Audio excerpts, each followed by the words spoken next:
그러니까 부채에 덫에 갇혀 있는 거야. 성장 동력을 잃겠죠. 그러니까 중국 경제가 지금까지는 부채에 기대어서 억지로 높은 성장률을 유도했다면 이제 그 높은 성장률을 유지하기가 어렵다. 중국이 망했다. 중국이 끝났다. 개인적으로 그런 표현은 좀 동의할 수는 없습니다. 중국이 망했다, 끝났다는 절대 또 아닙니다. 왜냐하면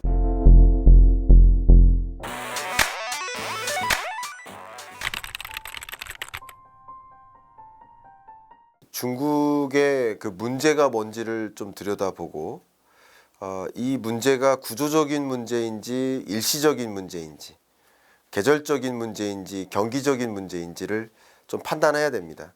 이게 마치 경제학자나 뭐 연구자나 이코노미스트나 애널리스트가 애널리스트는 주로 이제 산업을 평가하는 거죠.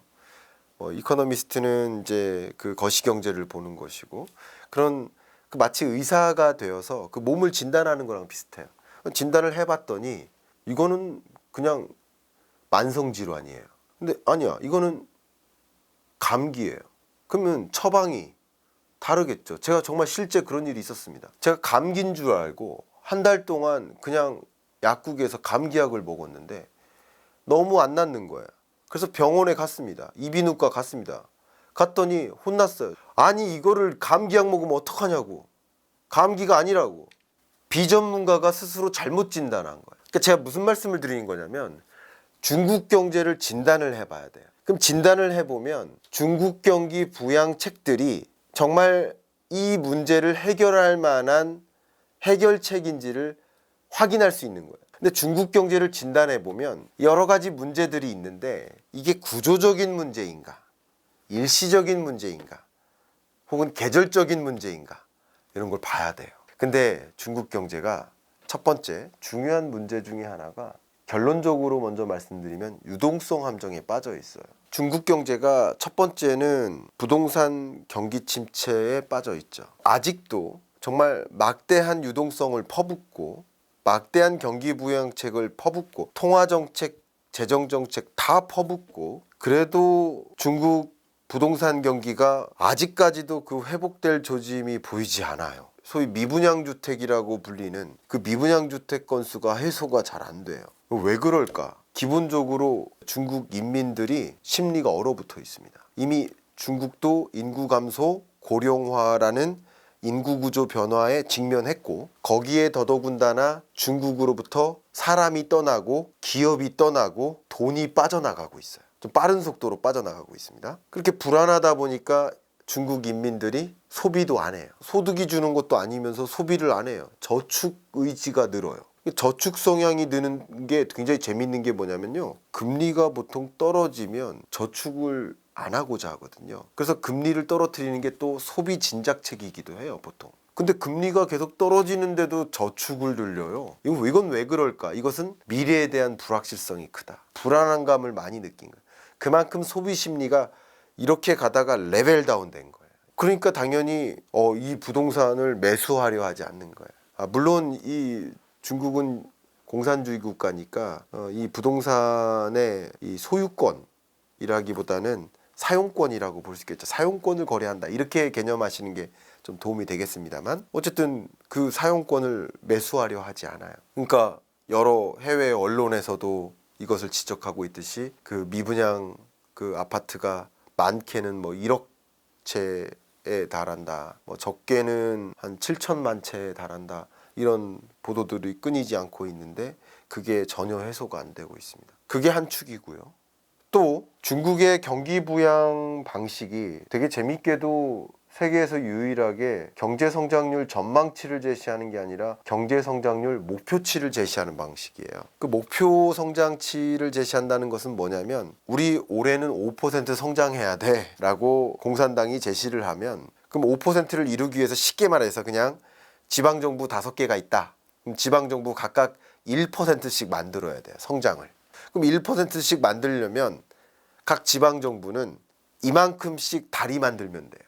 이만큼씩 도로 건설하고 이만큼씩 인프라 건설을 하면 돼요. 그러면 이 지방정부가 인프라 건설하고 도로 만들고 하기 위해서 만들어 놓은 플랫폼이 있어요. 그걸 플랫폼이라고 하는데 LGFB라고 합니다. 로컬 가버먼트, 이게 LG고요. F는 Financial Vehicle이라고 합니다. 굳이 따지면 지방 정부가 자금을 마련하기 위한 어떤 수단 체계예요. 얘를 마련해 놓고 얘한테 은행들아 내가 보증 쓸 테니까 얘한테 돈 좀 빌려줘. 그리고 얘가 돈 받잖아요. 내가 담보 쓸게 은행 얘한테 돈 빌려줘. 그럼 얘가 인프라 건설을 하는 거예요. 그럼 여기서 수익이 나오죠. 나오면 그러고서 그거 가지고 돈 갚는 거예요. 근데 지금은 인프라 건설해요. 그리고 그걸 가지고 목표 성장률을 이루어요. 그렇지만 이제는 수익이 안 나오기 시작한 거예요. 중앙정부가 빌린 돈, 지방정부가 빌린 돈, 이거는 공표된 부채예요.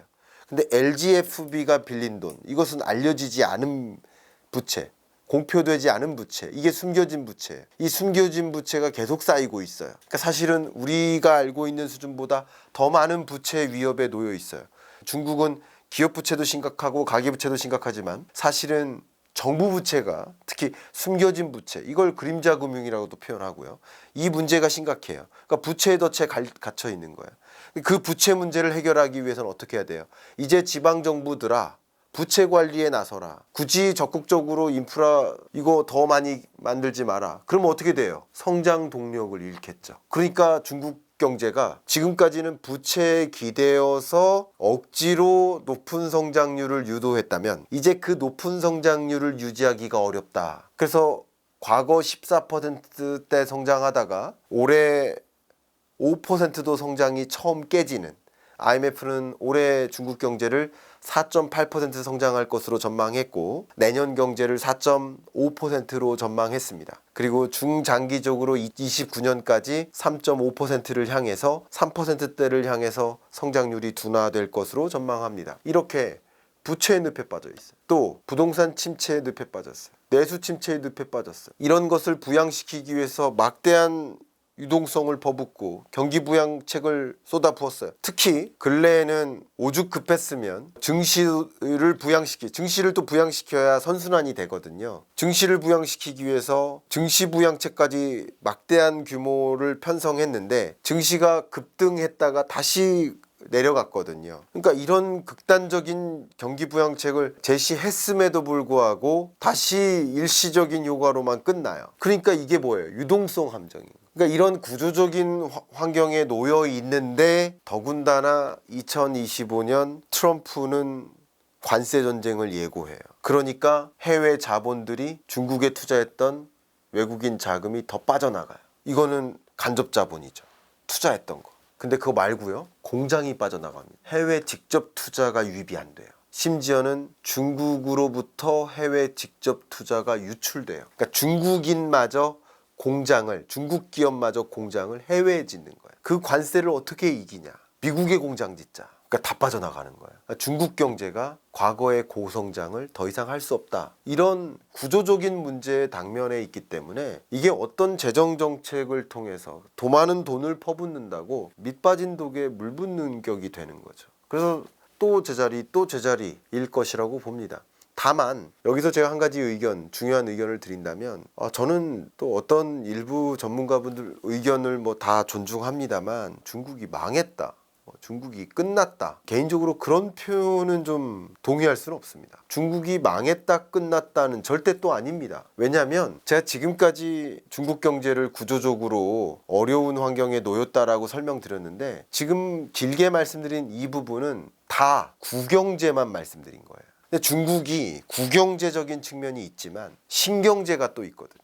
AI, 중국이 진짜 압도합니다. 전기차, 2차 전지 위협하고 있습니다. 폭스바겐 사태 있잖아요. 독일을 위협할 만큼입니다. 그 밖에도 로봇, 산업용 로봇, 이렇게 그 신경제적인 측면에서는 세계 경제를 상당 부분 위협하고 호령하고 있을 만큼 재생에너지 산업, 이런 영역에서 뭐 상당 부분 견조한 흐름을 또 보이고 있을 만큼이기 때문에 그냥 중국 경제가 끝났다 이렇게 보기는 또 어렵고, 지는 산업이 있고 또 성장하는 산업이 있어서 그래서 중국 경제의 고도의 성장을 막는 걸림돌도 있지만 또 견인하는 역할을 하는 산업군도 있다. 그래서 끝났다 이렇게 보지는 않고요. 그래서 중국 경제를 바로 보시기에는 저성장 고착화된다. 세계 경제가 저성장 고착화되는 그 흐름을 가장 명확하게 유도하는 그 국가가 중국의 모습이지 않나 이렇게 생각이 되고,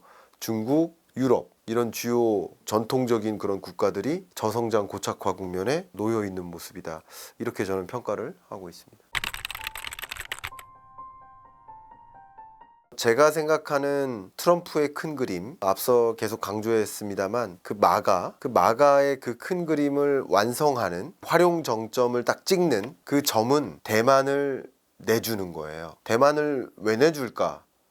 껍데기만 내주는 거죠. 알맹이는 뭘까요? TSMC죠. 사실은 TSMC 공장을 미국에 짓고 대만에 있는 TSMC 기술 인력들을 대거 데려오는 방식이죠. 이미 TSMC 선배들은 미국에 다 가 있어요. 빅테크 기업들의 다 선배들 다 포진해 있어요. 그래서 데려오기가 그렇게 막 어렵지는 않아 보입니다. 제가 보기에는. 그게 미국이 잘하는 방식이에요. 그 트럼프가 또 잘하는 방식이에요. 홍콩 같은 경우도 좀 비유가 될 수 있을 만한 예인데, 홍콩이 뭐 주력 산업이라고 할 만한 게 사실은 영화 산업이었는데 홍콩을 내줬죠. 그러나 영화 산업은 가져왔죠. 배우들, 엔지니어들, 그리고 뭐 감독이나 여러 인력들 다 헐리우드로 데려왔습니다. 이런 방식인 거예요. 그래서 대만을 내주다시피 하고 필요하다면 대만 해협에 항공모함 하나를 딱 놓겠죠. 위협을 가하고, 그리고 TSMC의 기술 인력들을 데려오고, 그 다음에 결국 할 것은 반도체 공급 차단, 삼성전자 중국의 반도체 공급 끊어, 이런 식으로 압력을 가할 가능성을 저는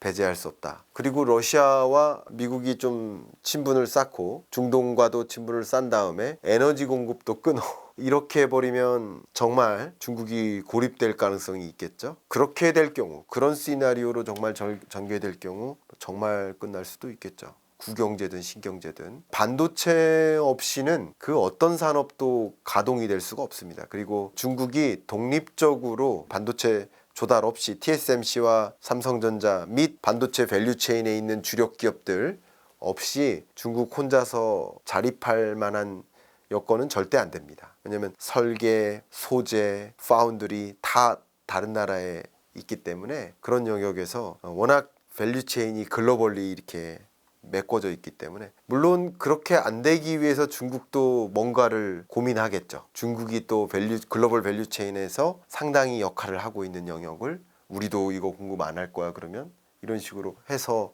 그렇게까지 안 오게 할 수도 있겠죠. 트럼프의 큰 그림을 방해할 수도 있겠죠. 그러나 어쨌든 트럼프의 큰 그림이 그렇게 완성이 된다면, 그러면 중국은 상당 부분 고립되고, 그렇다면 국영제든 신경제든 상당 부분 끝났다라는 표현을 쓸 수는 있겠죠. 그런 시나리오대로 된다.